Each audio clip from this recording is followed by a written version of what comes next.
नमस्कार विद्यार्थी मित्रांनो, मी संतोष बोड्डेवर आपलं स्वागत करीत आहे विद्या कोचिंग क्लासेसमध्ये. तर आज आपण जलचक्र हे धडा पाहणार आहोत. नवोदयचा परिसरचा अभ्यासातला तिसरा धडा. जलचक्र म्हणजे काय? वातावरणामुळे पाण्याची वाफ होते, ढग बनतात, पाऊस पडतो, नदीतून समुद्रात जाते आणि परत वाफ होते.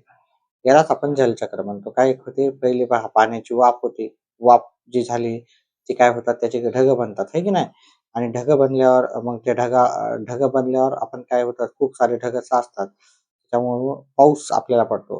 हेच पाऊस काय जाते, नदीमध्ये जाते. ठीक आहे, आपल्या भागामध्ये पडतो. ते पाणी नदीमध्ये जाते आणि नदीमधून पुन्हा काय होतं, तर समुद्रामध्ये जाते आणि समुद्रात गेलं की आपल्याला काय होतं, त्याची अजून वाफ होते. अजून हे चक्र चालत राहते. यालाच आपण काय म्हणतो, जलचक्र. जलचक्राचे 4 मुख्य टप्पे आपल्याला पाहायचे. पहिला टप्पा काय होते आणि उदाहरण त्याचे. बाष्पीभवन, त्याला इंग्लिशमध्ये इव्हॅपोरेशन असं म्हणतो.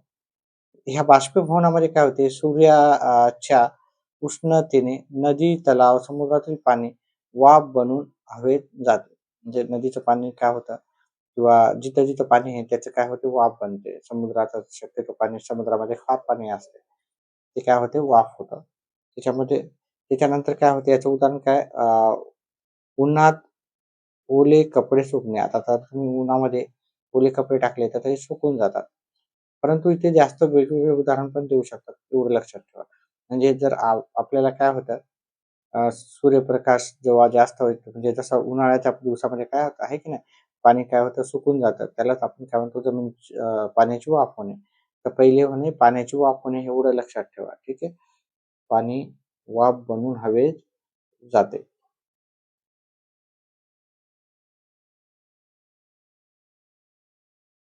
त्याच्यानंतर संघनन म्हणजे अ, त्याचं आपण काय होते पाहू.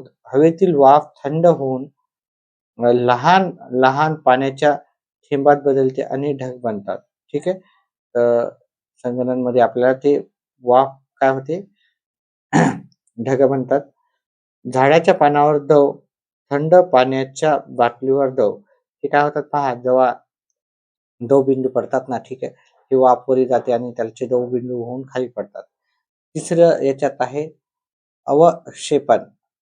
ढग जड झाल्यावर पाऊस, बर्फ, गारपीट रूपात पाणी पृथ्वीवर पडते. आता काही वेळेस काय होतं, ढग फार वरी जातात, ठीक आहे. आणि त्यामध्ये काय होतं, मग ते ढग काय होतात, बर्फ रूपात होतात. त्यांना थंड होतात. थंड झाल्यावर बर्फ होतात आणि मग काय, गारपीट वगैरे किंवा पाऊस पडायला सुरुवात होते. पाऊस, हिमवृष्टी त्याचे उदाहरण आहे. प्रवाह, प्रवाह कुठे राहतं? पावसातून पडलेले पाणी नदी, झरे, नाल्यातून वाहून परत समुद्रात जाते. ठीक आहे. मग काय होतं, आपल्याला माहिती आहे, आपल्या आसपासच्या परिसरात पाऊस पडतो आणि तो सर्व पाणी काय होतं, पहिले तर नदीमध्ये जाते, नदीवरून समुद्रात जाते. काही पाणी जमिनीत मुरते, जमिनीत काही पाणी काय होते, जमिनीत मुरते. उदाहरणार्थ नद्या समुद्राला जाऊन मिळतात. एवढं आपल्याला लक्षात ठेवायचं आहे. आता जलचक्राचे महत्व काय आहे ते आपल्याला पाहायचं. पिण्याचे पाणी मिळते आपल्याला जलचक्रामुळं. ठीक आहे. स्वच्छ पाणी मिळते. ठीक आहे. त्याच्यानंतर शेतासाठी पाऊस आवश्यक असतो. शेती आपल्याला करण्यासाठी पाऊस पाहिजे राहतं. अ, हवामान नियंत्रित ठेवते. हवामान पण व्यवस्थित नियंत्रित राहतं. नदी आणि भूजल, नद्या आणि भूजल हे ते भरून निघतात. सजीव सृष्टी टिकवते, म्हणजे सजीवाची सृष्टी टिकवण्यासाठी हे जलचक्र महत्वाचं आहे. त्यानंतर पुढचा महत्वाचा भाग आहे, माणसामुळे जलचक्राला कसा धोका झाला तो आपल्याला पाहायचा आहे. इथे जर पाहिलं, जंगलतोड झाली त्याच्यामुळे पाऊस कमी पडतो. जंगल पहा, जिथे जास्त झाडे वगैरे राहतो तिथं पाऊस पडतो. हवामान प्रदूषण, आम्ल पाऊस पडतो कधी कधी. ठीक आहे. हवामानामध्ये प्रदूषण होते, कारण आपण काय होतं की गाड्यामधून, फॅक्टरीमधून जो धूर निघतो त्याच्यामुळे आम्ल पाऊस पडतो, है ना, वातावरण प्रदूषण व्हायला.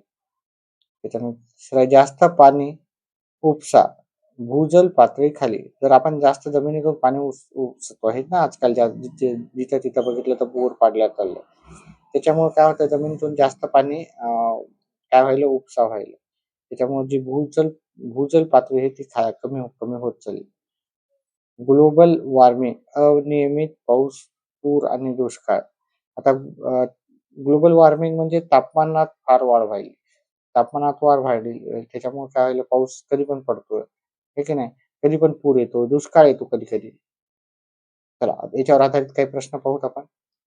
सरावासाठी प्रश्न. जलचक्र सुरू होण्यास कोण जबाबदार आहे? जलचक्र सुरू होण्यास सूर्य हा जबाबदार आहे, असं त्याचं उत्तर आहे. त्याच्यानंतर पुढचा प्रश्न आहे आपल्याला घ्यायचा आहे. पाणी वाफ बनण्याच्या प्रक्रियेला काय म्हणतात? पाणी वाफ बनण्याच्या प्रक्रियेला बाष्पीभवन म्हणतात विद्यार्थी मित्रांनो. त्याच्यानंतर ढग कसे तयार होतात? ढग संघननामुळे तयार होतात. त्यानंतर नदीचे पाणी शेवटी कुठे जाते? सॉरी, पाऊस, बर्फ, गारपीट म्हणजे गारपीट म्हणायचं इथं. याला एकत्रित काय म्हणतात? याला अवक्षेपण असे म्हणतात. नदीचे पाणी शेवटी कुठे जाते? तर नदीचे पाणी शेवटी समुद्राला जाऊन मिळते. जलचक्रामुळे काय मिळते? जलचक्रामुळे काय होते आपल्याला? जलचक्रामुळे आपल्याला पिण्याचे पाणी मिळते विद्यार्थी मित्रांनो. फक्त बर्फ नाही, तर जलचक्रामुळे आपल्याला पिण्याचे पाणी व्यवस्थित मिळते. त्याच्यानंतर पुढचा आहे, जमिनीत मुरणाऱ्या पाण्याला काय म्हणतात? तर जमिनीत मुरणाऱ्या पाण्याला आपल्याला याला भूजल असं म्हणतो त्याला. जमिनीत जे पाणी मुरते त्याला भूजल म्हणतो. आम्ल पाऊस कशामुळे होते? तर जेव्हा आपण हवामानामध्ये प्रदूषण होतं तेव्हा आम्ल पाऊस होतो. पुढचा प्रश्न आहे, झाडे लावल्याने काय वाढते? झाडे वाढल्याने काय होतं आपल्याला? बाष्पीभवन आणि पाऊस पडतो. बाष्पीभवन होऊन पाऊस पडतो. त्यानंतर जलचक्रातील घटनांचा योग्य क्रम असलेला पर्याय आपल्याला माहिती आहे. बाष्पीभवन, संगणन, अवक्षेपण आणि प्रवाह हे आपल्याला योग्य पर्याय आहे. ठीक आहे, पहिले बाष्पीभवन होणं गरजेचं आहे. त्यामुळं एकच मिनिट. चला ठीक आहे. अशा प्रकारे आपण काय केलं, हा अतिशय महत्वाचा तिसरा प्रॅक्टिस सेट पाहिला. चौथा प्रॅक्टिस सेट पाहण्यासाठी आपल्या व्हिडिओला लाईक करा, चॅनलला सबस्क्राईब करा. व्हिडिओ पाहिल्याबद्दल धन्यवाद.